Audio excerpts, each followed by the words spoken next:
13 दिसंबर का paper solve करने वाले हैं। 13 दिसंबर का पेपर सॉल्व करने वाले हैं सीबीटी फर्स्ट ग्रुप डी का। ये ग्रुप डी का रेलवे ग्रुप डी का क्वेश्चन है, ऑफिशियल पेपर है मैथ का। जितने मैथ के क्वेश्चन पूछे गए थे सारे के सारे प्रश्नों को सॉल्व करेंगे। यदि आप पहली बार विजिट कर रहे हैं चैनल को तो प्लीज़ सब्सक्राइब कर लीजिएगा और बेल आइकन को प्रेस करिएगा। चलिए फ्रेंड्स हम आगे बढ़ते हैं। उससे पहले मैं आपसे एक रिक्वेस्ट करना चाहता हूं कि प्लीज़ आप वीडियो को शेयर किया कीजिए दोस्तों के साथ। आप दोस्तों के साथ वीडियो को शेयर किया कीजिए और सारे स्टडी ग्रुप में वीडियो को शेयर कीजिए। 3 sin x - 2 cos x is equal to √3 cos x है तो cot x is equal to क्या होगा बताइए। राइट आंसर इसका राइट आंसर जाएगा डी को। D is correct answer, D is correct answer. बस देखने से लग रहा है इसको। मैं बना देता हूँ। आप वीडियो को पोस्ट करके सॉल्व करने की कोशिश करिए। यहाँ पे पूछा है cot x, तो मैं इस इक्वेशन को ऐसा कुछ करूंगा कि ये cot x में तब्दील हो जाए। मैं दोनों पक्षों में कुछ नहीं करना हूँ। आप कैसे भी बना सकते हो इसको। दोनों पक्षों में मैंने क्या किया कि साइन x से भाग दे दिया, डिवाइड कर दिया, divide by sine x both side. तो यहाँ पे हो जाएगा 3 और साइन x से मैं डिवाइड करूंगा तो sine x by sine x, तो ये साइन x कैंसिल हो जाएगा, -2 हो जाएगा और यहाँ पे हो जाएगा cot x। होगा कि नहीं होगा, इज इक्वल हो जाएगा √3 और cos x से मैं फिर डिवाइड करूंगा किससे, मैं साइन से करना हूँ तो cot x आ जाएगा। ओके, कोई दिक्कत नहीं है। अब यहाँ पे cot x को एक टर्म एक साइड में एक पक्ष में कर दीजिए और 3 को एक पक्ष में कर दीजिए। तो यहाँ पे √3 हो जाएगा, समझिएगा, cot x और ये माइनस अब आएगा इधर तो प्लस हो जाएगा। ठीक है, 2 cot x is equal to कितना होगा, 3 होगा। बस यहीं से मेरे को देखने में लग रहा है कि यहाँ पे राइट आंसर डी को ही जाने वाला है, क्योंकि जब मैं इसको रेशनलाइज करेंगे हम लोग तो माइनस आ जाएगा और यहाँ पे एक ही में ऑप्शन में माइनस दिखा, इसलिए मैंने बोला कि डी है राइट आंसर। अब यहाँ से cot x कॉमन लीजिए। cot x कॉमन लेने के बाद आपका क्या होगा, √3 + 2 होगा। √3 + 2 इज इक्वल टू 3 होगा। ओके, अब cot x का वैल्यू पूछा था और मैं इसीलिए इसको क्या बोलते हैं साइन से भाग दिया, क्योंकि मैं समझता हूँ यहाँ पे मैं साइन से भाग दूंगा, यहाँ पे साइन से भाग दूंगा तो ये तो कैंसिल हो जाएगा और यहाँ पे मैं साइन से डिवाइड करूंगा, यहाँ पे साइन से डिवाइड करूंगा तो cot x मेरा क्रिएट हो जाएगा अपने आप, जिसके कारण मेरे को cot x की वैल्यू मिल जाएगी। तो cot इसलिए मैंने यहाँ पे cos x से डिवाइड करा था, ना कि sin x से। ठीक है, तो ये आपका cot x is equal to हो जाएगा 3/√3 + 2। अब इसका परिमेयीकरण रेशनलाइज कर लीजिए तो √3 - 2 √3 - 2। ओके, अब यहाँ पे कर लो आप, तो आप करो 3√3 और माइनस आपका 6 हो जाएगा। ओके, और डिवाइडेड बाय कितना होगा, 3 - 4 होगा। तो इस तरह से आप इसको करोगे तो 6 - 3√3 आ जाएगा आपका राइट आंसर। तो 6 - 3√3 is D is correct answer. तो आपको कोई दिक्कत वाली बात नहीं है, आशा करता हूँ आप समझ गए होंगे। इसको शॉर्ट टर्म में आपको करने का बस सिंपल सा एक मेथड था कि यहाँ पे आपको परिमेयीकरण करना होता है, तो यहाँ पे ये होगा नहीं, ये होगा नहीं और प्लस वाला नहीं होगा, तो इसलिए मैंने बोला था कि ये डी इज़ करेक्ट आंसर और हमने जब सॉल्व किया तो वही आया। तो डियर फ्रेंड्स, आप चैनल पे नए हैं, पहली बार विजिट कर रहे हैं तो प्लीज़ सब्सक्राइब कर लीजिएगा और प्लीज़ अभी वीडियो को शेयर कर दीजिए दोस्तों के साथ। ये क्वेश्चन को सॉल्व करिए, आप बनाइए इसको। क्या होगा, खाली हौज है, खाली हौज को भरने में 2 पाइप ए और बी क्रमशः 5 घंटे, ए 5 घंटे में 1/2, यहाँ पे 1/2 लिखा है। ठीक है, 1/2 क्षमता है उसकी कैपेसिटी और अकेले भर सकता है। ठीक है, भर सकता है, यहाँ पे लिखा है भर सकता है। और पाइप बी जो है 9 घंटे में 9 आवर्स में 9 घंटे में खाली हौज का 3/5 क्षमता को अकेले भर सकता है। तो दोनों पाइप अपने अपने ढंग से बराबर पंपिंग करते हैं, मतलब साथ साथ काम करते हैं। तो दोनों पाइप अपने अपने संबंधित बराबर ढंग से एक साथ पंपिंग करते हुए अपनी क्षमता के अनुसार खाली हौज को कितने घंटे में भरेंगे। तो डियर फ्रेंड्स, आप वीडियो पोस्ट कर सकते हो और इसको सॉल्व करिए, प्लीज़ सॉल्व करिए।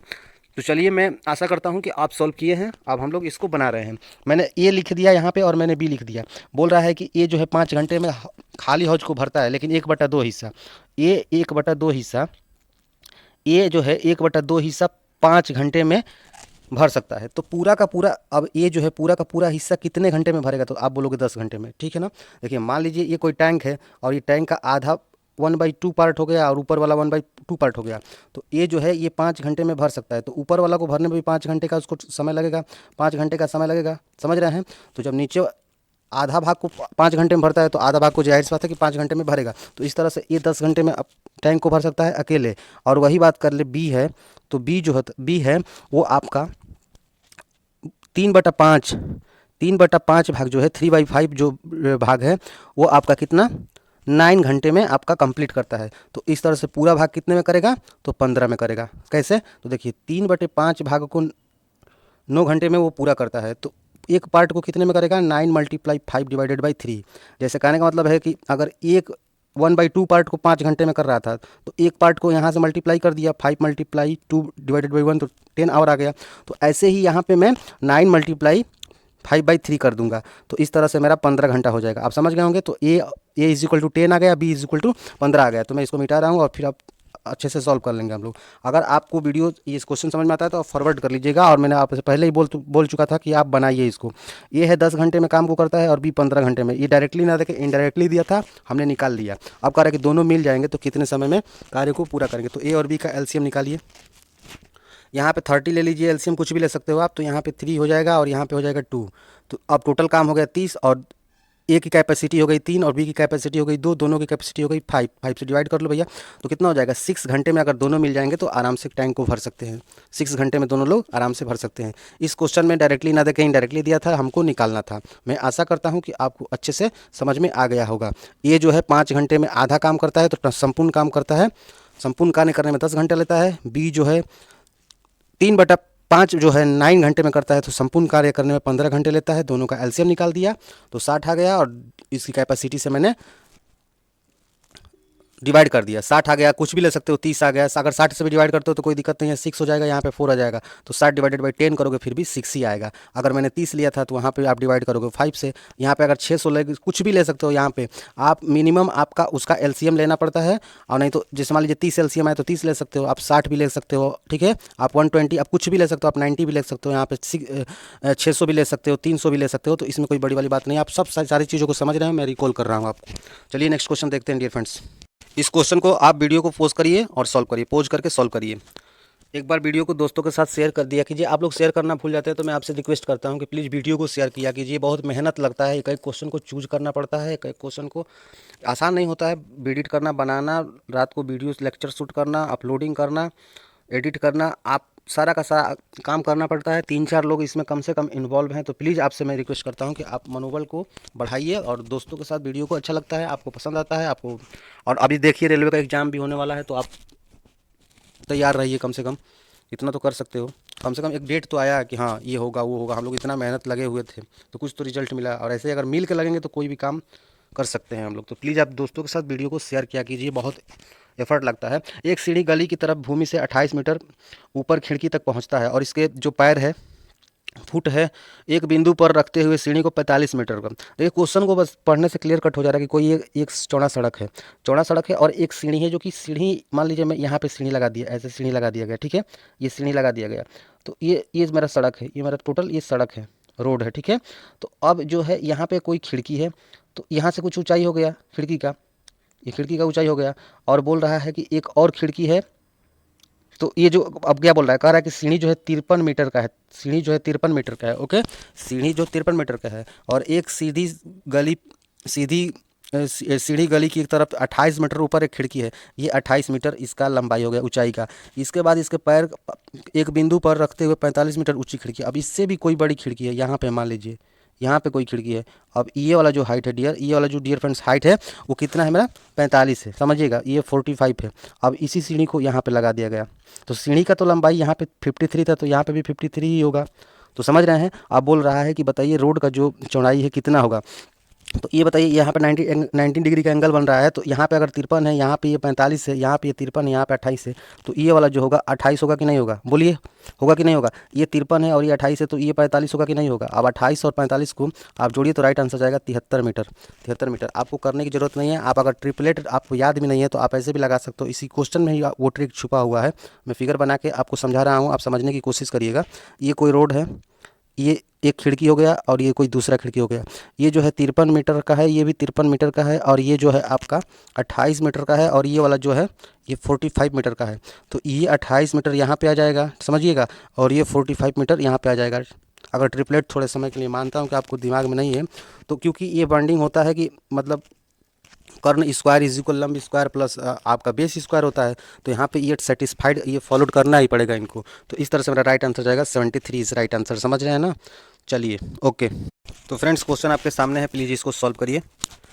देखिए फ्रेंड्स, राम जो है 24 दिनों में किसी कार्य को पूर्ण कर सकते हैं, लेकिन सुनील जो है अकेले करने के लिए तिगुना समय लेते हैं। चलिए मैं लिखते चलता हूँ। राम है 24 दिन लेते हैं, ठीक है। आपका सुनील है तो 24 × 3 72 डेज लेते हैं, 3 गुना समय लेते हैं। वे एक साथ काम तो करते हैं, बट काम जो है 8 दिन पहले छोड़ना पड़ता है राम को। राम ने 8 दिन पहले कार्य छोड़ दिया। चलिए मैं मानता हूँ कि टोटल कार्य 72 है। अब मैं क्वेश्चन पहले जो बताया था, तो मान लीजिए मैं यहाँ 72 मिनिमम मान सकता हूँ, लेकिन 72 का मैं मल्टीप्लाई मान सकता हूँ, 72 मल्टीप्लाई 2, 72 मल्टीप्लाई 3, यहाँ पे कुछ भी मान सकता हूँ, मतलब 72 के बाद मैं कुछ भी मान सकता हूँ। ठीक है, समझ रहे हैं?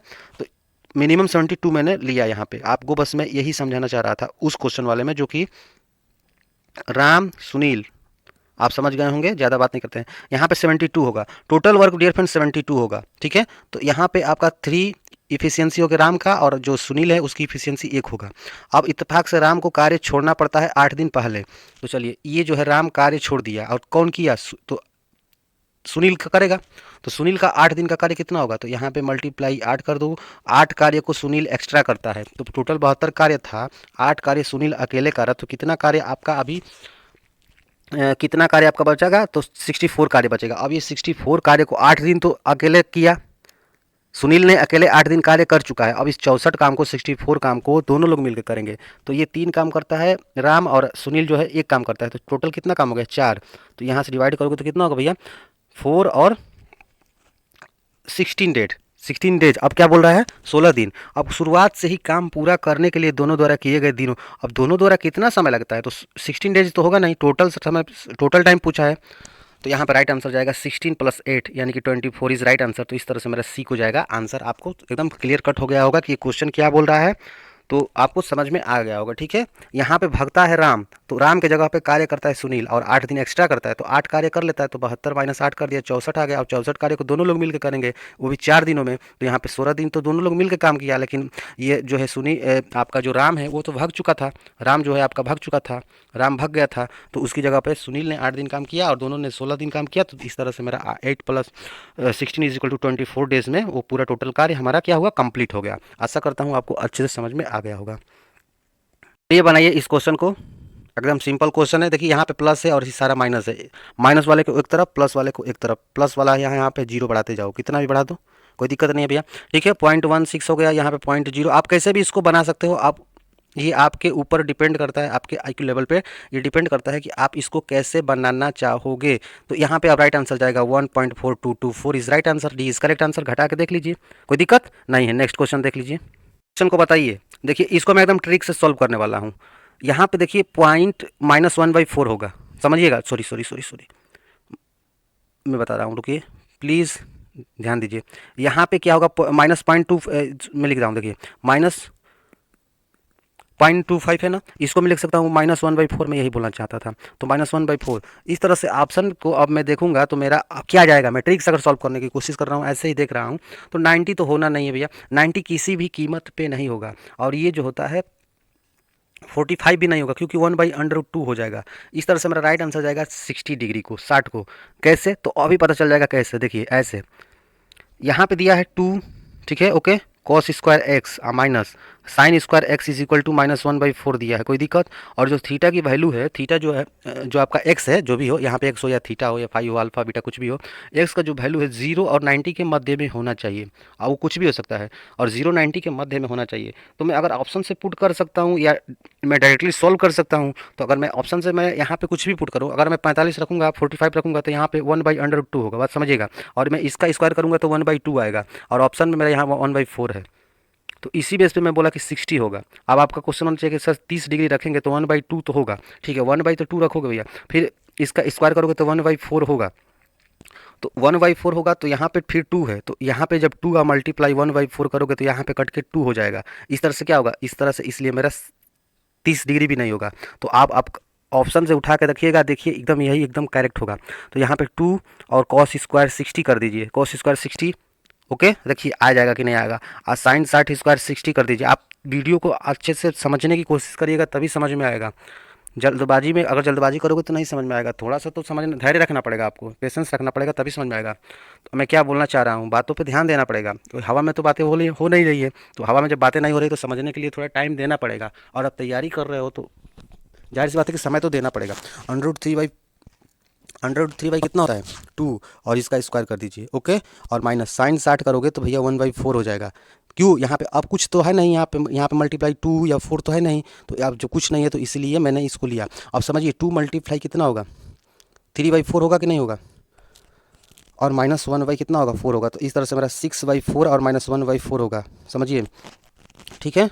अब यहाँ से आप घटाओ, इसको सॉल्व करो भाई। 5/, कितना हो जाएगा, 4 हो जाएगा।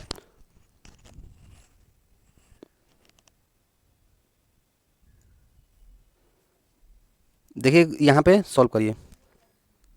2 कॉस स्क्वायर, थोड़ा सा मिस्टेक हो गया है, माइनस साइन स्क्वायर 60 कर दीजिए। तो यहाँ पे 2 कॉस 60 बराबर 1/4 होगा, समझिए। और यहाँ पे 3/4 होगा, आप समझ गए होंगे।